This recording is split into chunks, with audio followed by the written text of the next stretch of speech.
Repaso de laboratorio número 9. Objetivos: describir la fosa temporal, infratemporal, región parotídea, los músculos de la expresión facial, el séptimo par craneal, la articulación temporomandibular, músculos de la masticación, arteria y vena maxilar, quinto par craneal y el oído. Fosa temporal. Se ubica en la parte lateral de la cabeza, arriba del arco cigomático y aloja al músculo temporal y su fascia. Sus límites: superior, línea temporal superior e inferior. Inferior, arco cigomático y cresta infratemporal del ala mayor del esfenoides. Lateral, fascia temporal. Anterior, apófisis frontal del cigomático y apófisis cigomática del frontal. Suelo, formado por porciones de los huesos frontal, parietal, escama del temporal y ala mayor del esfenoides. La fosa infratemporal es un espacio en forma de cuña inferior a la fosa temporal. Sus límites: anterior, la cara posterior del maxilar. Superior, cara infratemporal del ala mayor del esfenoides y cara inferior de la escama del temporal. Medial, formada anteriormente por la lámina lateral de la apófisis tireoides y posteriormente la faringe y músculos del paladar blando. Lateral, cara interna de la rama de la mandíbula. Inferior y posterior es abierto. La glándula parótida es la mayor de las tres glándulas salivales principales de la cabeza y a través de ella discurren muchas estructuras. Su conducto parotídeo o de Stenum tiene 5 centímetros de largo, cursa anteriormente sobre la superficie externa del macetero, luego gira medialmente, perfora el músculo buccinador y desemboca en el vestíbulo oral enfrente a la corona del segundo molar superior. Músculos de la expresión facial. Vamos a reconocer los siguientes grupos: orbitarios, nasales, orales, en el cuero cabelludo, en el pabellón auricular y el músculo platisma, que es el más grande de ellos. El nervio facial emerge en el surco bulboprotuberancial a nivel del ángulo pontocerebeloso del tallo cerebral y se compone de dos raíces.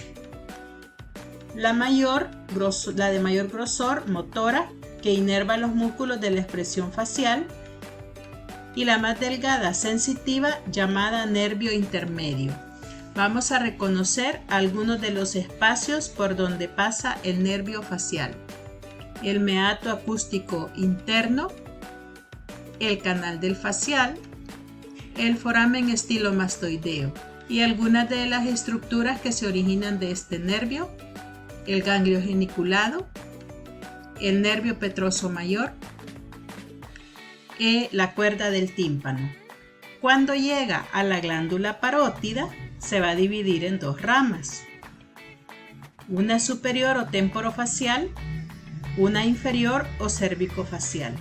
Estas van a formar una red de fibras que van a constituir el plexo parotídeo, de donde emergen las ramas superficiales que vamos a reconocer así: temporales, cigomáticas, bucales, mentonianas y cervical.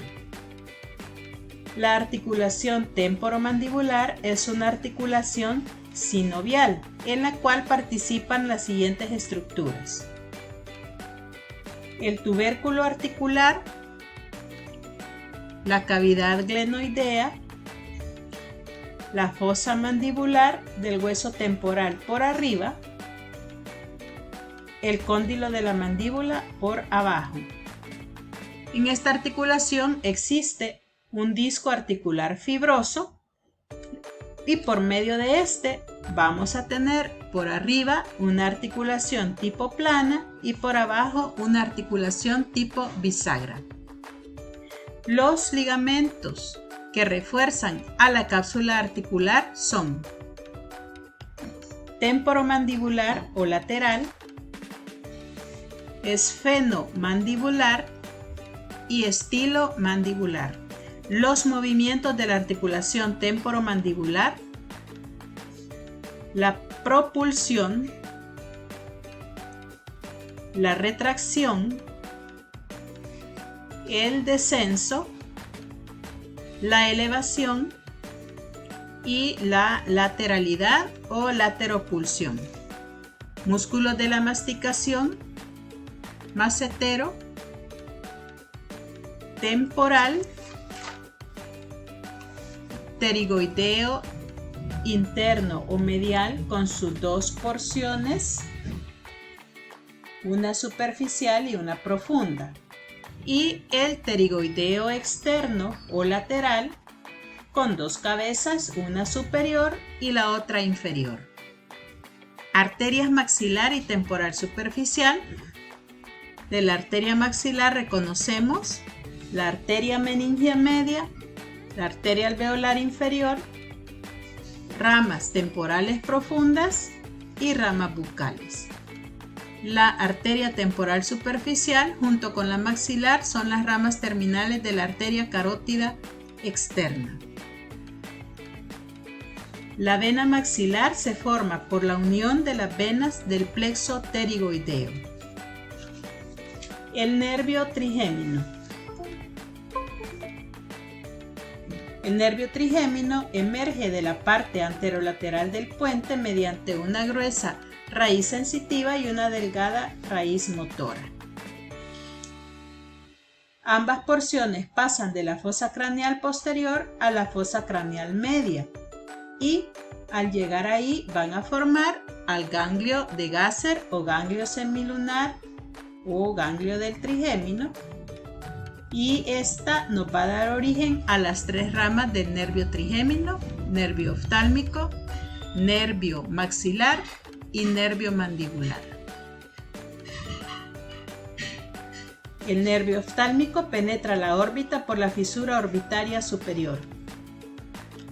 El nervio maxilar atraviesa el foramen redondo mayor, penetra la fosa pterigo-palatina, llega a la órbita, pasando por la fisura esfenomaxilar y termina en la cara después de salir por el foramen infraorbitario. El nervio mandibular es la rama mixta, constante, penetra en la fosa infratemporal por el foramen oval y le vamos a reconocer las siguientes ramas. El nervio alveolar inferior, que antes de penetrar al foramen mandibular emite al nervio miloioideo para inervar al músculo miloioideo y el vientre anterior del digástrico. Y el nervio lingual, al cual se va a unir la cuerda del tímpano, que recuerden que es rama del séptimo par craneal. El oído, vamos a estudiar nada más el oído externo con sus dos porciones, que serían el pabellón auricular, el conducto auditivo externo, y estos son los caracteres descriptivos del pabellón auricular. El oído medio, en el cual presenta forma de un cubo y le vamos a encontrar las siguientes paredes. El techo, formado por una porción del peñasco del temporal llamado tegmen timpánico. El piso o pared yugular, formado por la fosa yugular. La pared anterior o carotídea, relacionada con la arteria carótida interna y presenta dos aberturas: la abertura de la tuba auditiva y una abertura menor para el músculo tensor del tímpano. No es una pared totalmente completa. La pared externa, lateral o membranosa, formada por la membrana timpánica. La pared medial o interna o laberíntica, donde vamos a reconocer el promontorio, la fenestra del vestíbulo y la fenestra de la cóclea. La pared posterior o mastoidea, que no es una pared totalmente completa. La cavidad comunica con las celdas mastoideas a través del antro mastoideo. Finalmente, los huesecitos del oído, martillo, yunque y estribo. Muchas gracias, y si tienen consultas las pueden hacer en el foro.